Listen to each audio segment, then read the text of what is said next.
This is 6-4 of geometry.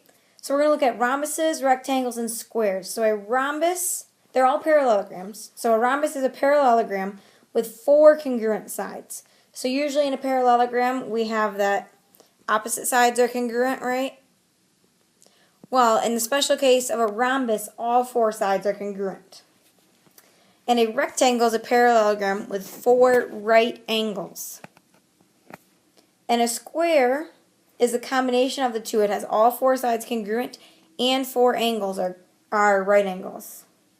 So, you can see down here in this little diagram, it kind of shows you rhombuses are in their own category and rectangles are in their own category, but squares overlaps. A square is a rhombus and a square is a rectangle. So anything we know that's true about rhombuses, it's true about squares. And anything we know that is true about rectangles is true about squares. So, let's look at our got it problem. We're looking at EFHG, that guy in the middle there. And we're told that it's a parallelogram. And we want to know, is it a rhombus, a rectangle, or a square? Okay, well, let me sketch it out pretty badly, but E, F, G, H. And these are marked as congruent. Well, if this is a parallelogram, which I'm told it is, then I know that opposite sides are congruent, right? So if this one has 1 hash, then this guy over here needs to have 1 hash. And same with this one. These are congruent, so this one also gets 1 hash. So this is a rhombus, because a rhombus is a parallelogram where all 4 sides are congruent. All 4 sides congruent. Okay, so if a parallelogram is a rhombus, then the diagonals are perpendicular. And if it's a rhombus, then the diagonals bisect a pair of opposite angles. So, this diagonal coming in here splits it into 2 equal angles. Remember, that's what bisect means, 2 equal. So, angle 3 is congruent to angle 4. And if I look at this corner, take this diagonal, angle 1 is congruent to angle 2. And if you think back to our theorems about parallelograms, we said that opposite angles were congruent, right? So if this one up here is 60, then this one down here is 60, right? So if this one was 60, that would mean each of these is 30, right? Each of these is 30.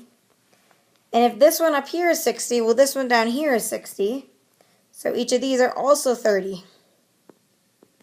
So when you look at the diagonal, all those blue ones are congruent. All those red ones are congruent to each other.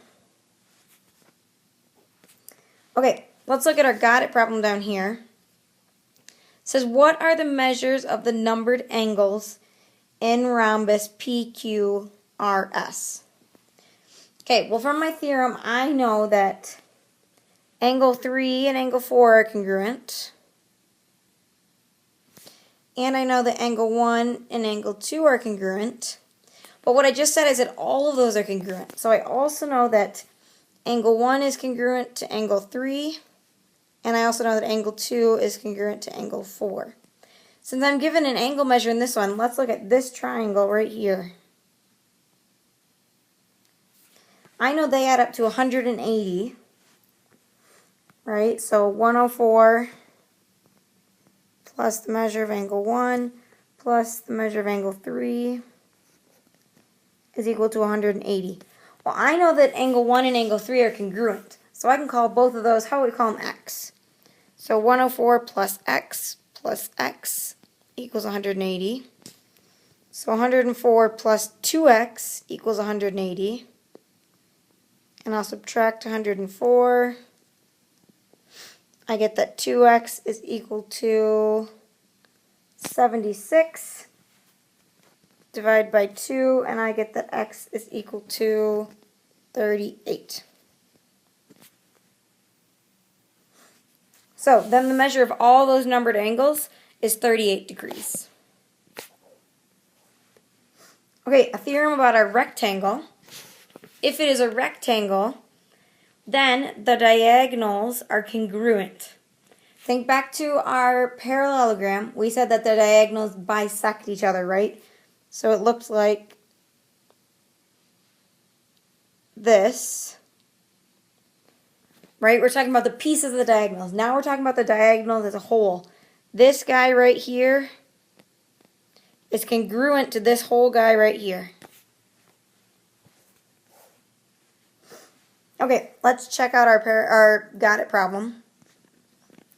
So this is a rectangle, we're told in our instructions, and it says if ln is 4x minus 17, that guy is 4x minus 17, and MO, this guy, is 2x plus 13. We want to know what are the lengths of the diagonals. So I know those are congruent.